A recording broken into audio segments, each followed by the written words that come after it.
ওয়াকফ আমাদের এখানে কোনো কোশ্চেন নেই। বাংলায় আপনাদের কোনো প্রবলেম নেই, বাংলায় আমি আছি, মনে রাখবেন। আরেকটা বলবো আমাদের মমতা ব্যানার্জিকে, যে তিনি যে আমাদেরকে আস্থা দিয়েছিলেন যে আমার পশ্চিম বাংলায় অক্ষের সম্পত্তির জন্য কোনো চিন্তা করতে হবে না, এর দায়িত্ব আমি নেব, কিন্তু তিনি রাখলেন না। তিনি আমাদের উপরে, যেমন সিদ্দিকুল্লাহ সাহেব বললেন, বুলি কাটা কাটলো, সেই বুলির উপরে আমার চাপিয়ে দিলেন উনি। এই জন্য জেনে রেখে দিন, আমরা সবাই যেমনি মমতাকে এনেছি, কিন্তু মমতাকে তাড়াতেও দেরি লাগবে। নাম হচ্ছে আব্দুল হামিদ, জমিয়তে উলামায়ে হিন্দের সম্পাদক। আজকে উদ্দেশ্য বলতে আপনারা জানেন যে আমাদের যে ওয়াকফ সম্পত্তি, এই ওয়াকফ সম্পত্তির বিষয় নিয়ে এখন রেজিস্টার করার জন্য কয়েকদিন যাবৎ সরকারের তরফ থেকে নির্দেশ এসেছে যে উম্মিদ পোর্টালে, কেন্দ্র সরকার যে উম্মিদ পোর্টাল চালু করেছে, সেই উম্মিদ পোর্টালে যেন ওয়াকফ সম্পত্তির রেজিস্টারভুক্ত করা হয়। তো সেই বিষয় নিয়ে আজকে ব্লক আধিকারিকদের সঙ্গে আমাদের সালার ইমাম সংগঠনের একটা আলোচনা ছিল।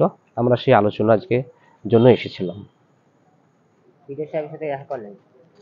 ব্লক আধিকারিক যিনারা ছিলেন, তিনারা আমাদের আবেদন করেছিলেন, আমরা এসেছিলাম, এবং সেই আবেদনের ভিত্তিতে আমরা বলতে চাই, আমাদের মুসলিম সমাজকে বলতে চাই যে যারাই ওয়াকফ সম্পত্তির ইসি নাম্বার যাদের আছে, মসজিদ হোক, মাদ্রাসা হোক, কবরস্থান হোক, ঈদগাহ হোক, দরগা হোক, যাদের ওয়াকফ ইসি নাম্বার আছে ওয়াকফ সম্পত্তির, সেই তিনারা অনলাইনের মাধ্যমে হোক কিংবা বিডিও আধিকারিকদের কাছে এসে হোক, তিনারা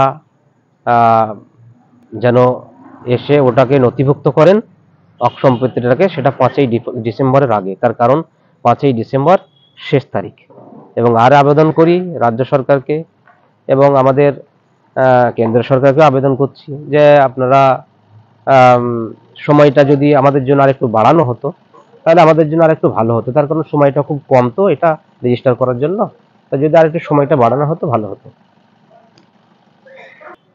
আবেদন করছি প্রতিটি মুসলিম ভাইয়ের কাছে যে, এবং প্রতিটি সালার ব্লক তথা প্রতিটি মুসলিম ভাইয়ের কাছে আমরা আবেদন করছি যে আপনারা স্বতঃস্ফূর্তভাবে 5ই ডিসেম্বরের আগে যাদের ইসি নাম্বার আছে যেসব ওয়াকফ সম্পত্তির, তেনারা উম্মিদ পোর্টালে নাম নথিভুক্ত করুন, রেজিস্টার নথিভুক্ত করুন, এটাই আবেদন।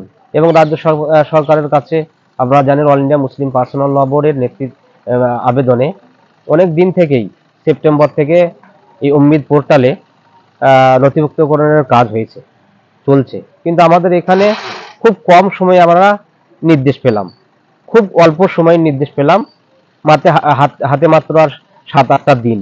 এই সময়ের মধ্যে এত বড় একটা প্রক্রিয়া, এত বড় একটা প্রসেস খুব কষ্টকর, খুব কঠিন। কিন্তু কম সময়ের মধ্যে কি এটা হবে বলে মনে হচ্ছে? এত বড় একটা সম্পত্তির বিষয়, সেটা রেজিস্ট্রেশনের বিষয়, সেটা এত কম সময়ের মধ্যে সম্ভব নয়।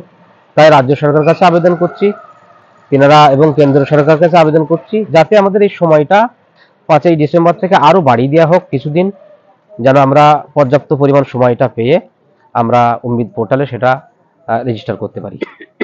আর জনসাধারণকে এটাই বার্তা দিবেন যে, আমরা জনসাধারণকে এই বার্তাই দিচ্ছি যে যাদের ইসি নাম্বার আছে আপনারা এসে নথিভুক্ত করুন, অনলাইনের মাধ্যমে হোক, চাই বিডিও অফিসে এসে ব্লক আধিকারিকদের সঙ্গে হোক।